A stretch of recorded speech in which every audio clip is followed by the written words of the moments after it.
Breaking news Sangareddy జిల్లా జహీరాబాద్ సమీపంలోని మూసానగర్లో ఇళ్ల మధ్య పేలుళ్ల ఘటన సంచలనంగా మారింది.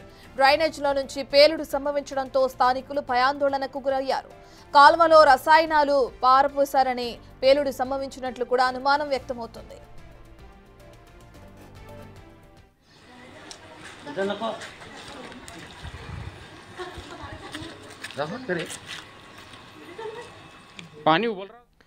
ఇక సంగారెడ్డి జిల్లా జహీరాబాద్ సమీపంలో మూసానగర్ ఇళ్ల మధ్య డ్రైనేజ్ లో పేలుళ్లు సంభవించిన ఘటన చోటు చేసుకుంది. దానికి సంబంధించిన విజువల్స్ మనం బిగ్ టీవీ స్క్రీన్ పైన ఎక్స్క్లూజివ్ గా చూస్తున్నాం.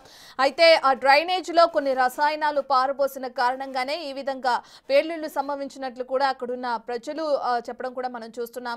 ఒక్కసారిగా పేలుళ్లు సంభవించడంతో అక్కడున్న ప్రజలందరూ భయభ్రాంతులకు గురయ్యారు. అయితే ఎందుకు ఈ విధంగా జరిగింది, ఎటువంటి రసాయనాలు అక్కడ పారబోసారనే డీటెయిల్స్ అయితే తెలియాల్సింది. అయితే ఈ ఘటన ఈ రోజు జరగడం కూడా ఇప్పుడు సంచలనంగా మారింది. డ్రైనేజ్ లో రసాయనాలు ఎవరు కలిపారనే దానిపైన కూడా ఇప్పుడు విచారణ కొనసాగిస్తున్నారు. అయితే దీనికి సంబంధించిన పూర్తి డీటెయిల్స్ అందించడానికి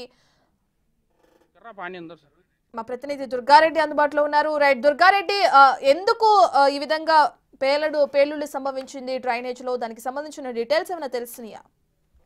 రత్న, ఇప్పటి వరకు అయితే ఈ డ్రైనేజ్ లో కెమికల్ సంబంధించిన వదలడం వల్లనే ఈ పేలుడు సంభవించినట్టుగా ప్రాథమిక విచారణ అయితే చేపట్టారు అటు పోలీసులు. అదేవిధంగా ఆ కెమికల్ ఎక్కడి నుంచి వచ్చింది, ఎవరు తెచ్చారు, ఎందుకు వేయాల్సి వచ్చింది డ్రైనేజ్ అనే విషయం మాత్రం ఆ విచారణ అయితే చేస్తున్నారు. ఇంకా క్వాలిటీ అంటే ఇక్కడ నుండి ఎవరు వేసారు అనేది తెలిస్తే మాత్రం ఆ కెమికల్ సంబంధించింది శాంపుల్ పంపించిన తర్వాత అందులో డ్రైనేజ్ చేసిన తర్వాత ఎందుకు పేలుతున్నాయి అనే విషయం అయితే వచ్చే అవకాశం తెలిసింది. కానీ ఇప్పటి వరకు అయితే ఉదయం 9 గంటలకు ఒకేసారి ఆ ఇళ్ల మధ్యలో డ్రైనేజ్ లో పేలుడు సంభవించడంతో ఇదంతా కూడా భయభ్రాంతులకు గురయ్యారు. ఆ ప్రాంత ప్రజలంతా వాళ్ళంతా కూడా పోలీస్ స్టేషన్ లేకుంటే వేరే వాళ్ళకి 100 ఫోన్ చేసి ఇక్కడ మా డ్రైనేజ్ లో పేలుడు సంభవిస్తుందని చెప్పి కూడా భయాందోళన వ్యక్తం చేయడం జరిగింది. దాంతో అక్కడ పోలీసులు ఆ తర్వాత 108 సంబంధించిన వాళ్ళు కూడా అక్కడికి వెళ్ళడం జరిగింది. తర్వాత ఆ డ్రైనేజ్ లో పేలుడు పదార్థాలు ఏంటి అని మాత్రము ఆ శాంపుల్ సేకరించి ఫోరెన్సిక్ పంపించిన తర్వాత ఇక్కడ కెమికల్ కలిసింది, కెమికల్ సంబంధించింది డ్రైనేజ్ లో ఎందుకు వేయాల్సి వచ్చింది అనే విషయాలు మాత్రం విచారణ తేలే అవకాశం అయితే కనిపిస్తుంది. రత్న, దుర్గారెడ్డి, ప్రతిరోజు మున్సిపల్ సిబ్బంది ఆ డ్రైనేజ్ ని క్లీన్ చేయరా? ఈ విధంగా పేలుళ్ల ఘటన ఇప్పుడే సంభవించిందా, గతంలో కూడా ఎప్పుడైనా సంభవించిందా? దానికి సంబంధించిన డీటెయిల్స్ ఏంటి? రత్న, ఇప్పటి వరకు అయితే గతంలో ఇలాంటి పేలుడు డ్రైనేజ్ క్లీన్ చేయకపోయినా అక్కడ మురికి పేరుకుపోతుంది, డ్రైనేజ్ స్మెల్ వస్తుంది. అక్కడ శానిటరీకి సంబంధించిన కావచ్చు, లేకుంటే ఆ మున్సిపాలిటీకి సంబంధించిన టీం వాళ్ళంతా కూడా ఉదయం లేవగానే క్లీన్ చేస్తుంటారు. కానీ ఇప్పుడు మనం చూసిన డ్రైనేజ్ లో ఎక్కడైతే పేలుడు సంభవించిందో ఆ ప్రాంతంలో కూడా మురికి పేరుకుపోయింది. అది నిజంగా కెమికల్స్ ఎక్కడ వదిలారు, ఎక్కడి నుంచి ఎక్కడికి పోతుంది, ఉదయం 6-7 మధ్యలో వీళ్ళు క్లీన్ చేయాలి.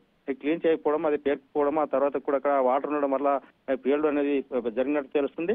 దీంతో పాటు శానిటరీకి సంబంధించిన సిబ్బంది వాళ్ళని కూడా పిలిచి విచారణ చేస్తున్నారు. ఎన్ని రోజుల కంటే వారం, కొన్ని ప్రాంతాల్లో అయితే 2-3 రోజులు చేస్తారు, కొన్ని ప్రాంతాలు మున్సిపాలిటీలో మాత్రం రోజు విడిచి రోజు కూడా శానిటరీ క్లీన్ చేసే పరిస్థితి ఉంటుంది. కానీ ఇప్పుడు మనం చూసే ప్రాంతంలో మాత్రం పేరుకుపోయింది. అక్కడ డ్రైనేజ్ అంతా కూడా అస్తవ్యస్తంగా ఉంది. అక్కడ కెమికల్ కలిసి పేలుడు సంభవించినట్లుగా మనకైతే తెలుస్తుంది. దీంతో పాటు విచారణ అయితే వేగవంతం చేస్తున్నారు. ఆ కెమికల్ ఎవరు వదిలారని తెలిస్తే మాత్రం విచారణ అయితే క్లియర్ అయ్యే అవకాశం అయితే తెలుస్తుంది. రత్న, రైట్, థ్యాంక్ యూ దుర్గారెడ్డి.